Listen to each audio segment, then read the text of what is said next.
Hello and good day, Roger Martin here from Billings, Montana. This is Understanding Translation and Terrestrial Order and the 144,000 by Jody Stoddard. This had 136,000 views. It was released on August 12, 2020, about a year ago. There is a very, very important part here that I want to talk about after these next two parts. There shall be no sorrow, because there is no death. In that day an infant shall not die until he is old, changed in the twinkling of an eye, and shall be caught up, and his rest shall be glorious. The last No illness, no death. All translated beings and translated beings will have children, but there's more. part of that was Doctrine and Covenants 101:29.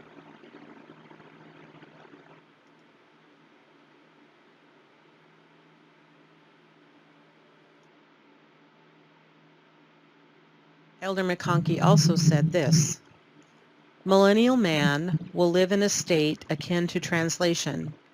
His body will be changed so that it is no longer subject to disease or death as we know it, although he will be changed in the twinkling of an eye to full immortality when he is 100 years of age. He will, however, have children, and mortal life of a millennial kind will continue.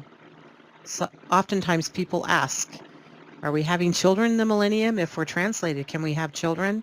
The answer is yes. Translated beings can have children. Children will continue to be born through the millennium. Joseph F. Smith. Now that's a pretty powerful statement.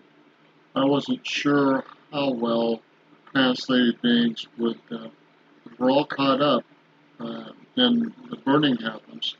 Brought down, that means we're all going to be translated, and that means this earth is going to be changed too. So that's pretty powerful, if that is accurate, and I believe it could be. I believe it could be. Well, stuff. Smith said the following: But when shall I be prepared to go to the New Jerusalem or Zion? Not while I am possessed of that selfishness and greed that would induce me to cling to the world or my possessions in it. That would induce me to cling to the world and my possessions in it. I've got to get over that. That is holding me back. All this is the Lord's, and His abundance, and all the abundance that exists here is the Lord. Am I willing to put my time, my life, talents, everything that I own and possess on the altar? That's an important question. Very important question for all of us to start asking. If everything we own, our time, our life, our possessions, our money, is all the Lord's, then we have to learn to put it all on the altar and say, Lord, what do you want me to do with my time, my life, my possessions? I need to become a much better steward of all these things if I'm going to start offering them to the Lord. The sacrifice of principle or truth. But when I am ready to say, Father, all that I have, myself included, is thine. My time, my substance, everything that I possess is on the altar to be used freely, agreeable to thy holy will, and not mine, but thine be done. Then perhaps I will be prepared to go and help redeem Zion. Sometimes I think we're waiting to be asked to live the law of consecration. We've already been asked to do that. Are we doing that? President Smith here knew that that was required of him. And it's really as simple as this. When you give everything to the Lord, everything, your time, everything, then He gives it back to you to be stewards over it. And it is the most wonderful, freeing, peaceful feeling. You're no longer caught up in the world. You're no longer worried if your car stops running.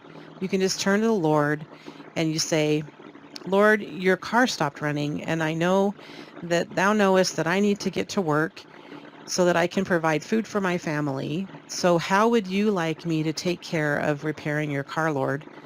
And when you're able to let go, the miracles happen. The answers come. When we're hanging on to everything and When you're able to let go of everything, the answers come. That is so powerful. So powerful. I need to believe that and release that and live that.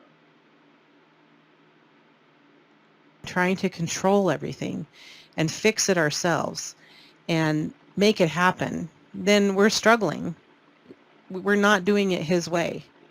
But if we give everything to him and wake up every morning and say, tell me what you want me to do today, Lord. Tell me how you want me to spend your money. Tell me how you want me to spend my time. Then the heavens open and it is amazing. And that is what is required of us. That is one of the celestial laws we need to be living. And we need to stop waiting to be asked to do it because we've already been asked to do that. I wonder how widely known translation. Gotta stop there and think about that and replay that, revisit that, restate that, and start to work on living that. Wow. Mind blowing.